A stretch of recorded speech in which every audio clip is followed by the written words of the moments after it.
What's going on, guys? We're back. It's Raz, and we're here to talk about midfielders today. And we're going to do the same thing. We're going to grab the top 10 and a couple of other players of note, throw them into the statistics, let it spit out some stuff to us, and we can go over it. As you can see, I've been playing around with this. I don't know what to do. I'll get into more detail with my team a little bit later in the week, possibly. This is something that I'm thinking at the moment. I want to grab this fella and figure out something there, but I don't know if I'm going to have enough money. But anyways, I'll get over this and we'll talk about the midfielders. We've got Palmer, Fernandez, Bowen, Iwobi, Eze, Matoma, Fernandez, Murphy, Tielemans, Rice. We've got all of them. They're your top scorers from last year. And yeah, we've thrown him in here and we're going to look at to start off with chances created versus assists. Same rules apply as the other video. At the bottom, we've got chances created all the way up to 100. We've got obviously Mo Salah up there, but he's a forward, so I asked for it to put just midfielders in there, but I don't know. Anyways, assists on the left side going up. Obviously, the higher, the more assists. And these are the players that we've put in. We've got Bruno, 92 chances created, 10 assists. Palmer, 86 created, 8 assists. And Enzo, 77, 7 assists. Odegaard, 63, 8. These boys here, these boys here, if I don't want to grab that because it stuffs it up sometimes. These boys here are probably more efficient than the other guys, but when you're creating bloody 92 chances in a team like Man United with terrible strikers, terrible wingers, you're not going to be as effective. And as I said in the last video, seeing some statistics, I kind of want to bring Bruno in. It's is something that I would like to do, and I'm going to try and figure out a way. If I don't, then I'm going to hope that he starts off poor and then fix it all up, drop some price, and then bring him in. But yes, you've got other players in around here: Gundogan, Sarr, Neto, Semenyo. Touched on him last episode. Gordon, Bernardo Silva, Diaz, Andreas, Kulusevski, De Bruyne, Tielemans, Son, Saka, Damsgaard, and Embuemo. The further up you are here, the more efficient you are, as I just mentioned. But it does not mean that this is poor by any means. It does not mean that this is poor or this is poor. The fact that you're seeing 70, 80, 90 chances created, that's enticing for you to get involved. They've improved their squad. They've improved their squad, or their attack at least. These guys, just the way they play, I don't know if the inclusion of Norgard's going to make him go forward as much. It might free him up.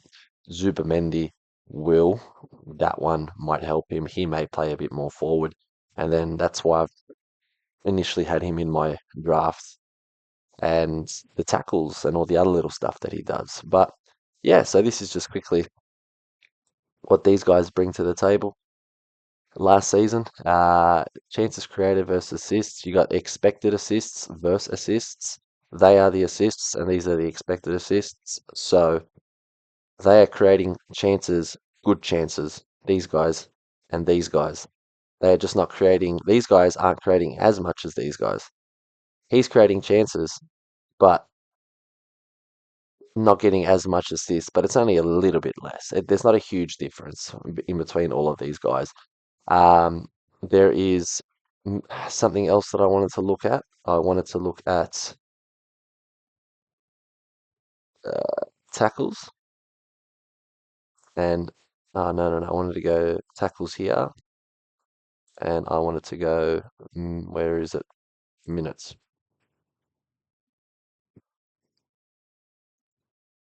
Another reason why I like him.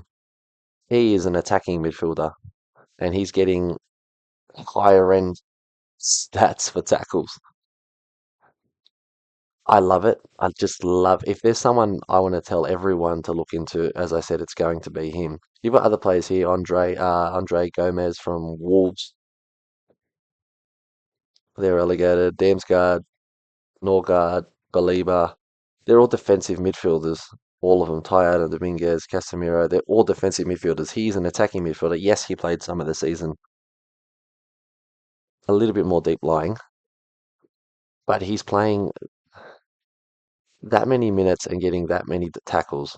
And like we said, this new season of FPL and Supercoach, all these little stats are going to be incorporated into the final score. These boys, yes, they're playing a lot of games, but not as many tackles. Yes, they're still above the threshold. They're still above that line that you want to be at, and people that you want to kind of be involved and go, okay, well, they are efficient. He's someone that I thought would be higher up here on this end. Bruno Guimaraes, he's another player that's a box-to-box midfielder. I'd like to see where Szoboszlai is here. Gravenberch, where's Szoboszlai?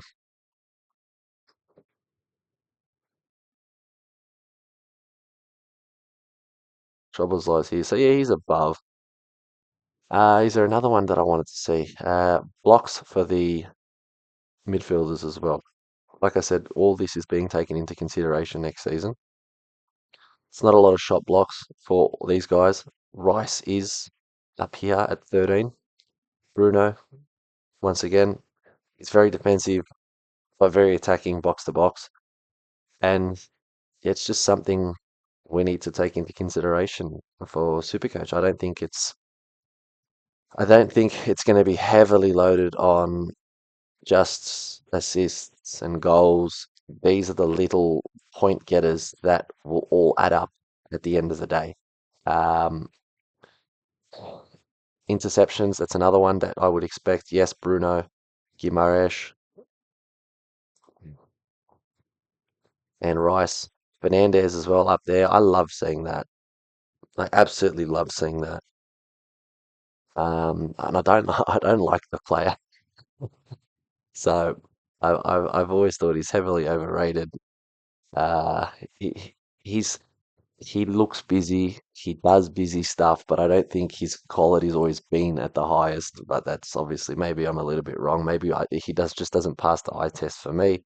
Maybe it's his team's just shit, and I just can't get around him too much and don't enjoy it. But yeah, there's all little things to take into consideration for the next season. You've got yeah all these tackles, but yeah we'll go have a quick look here. For an update for my team, I think I'm going to look at probably getting rid of him and him.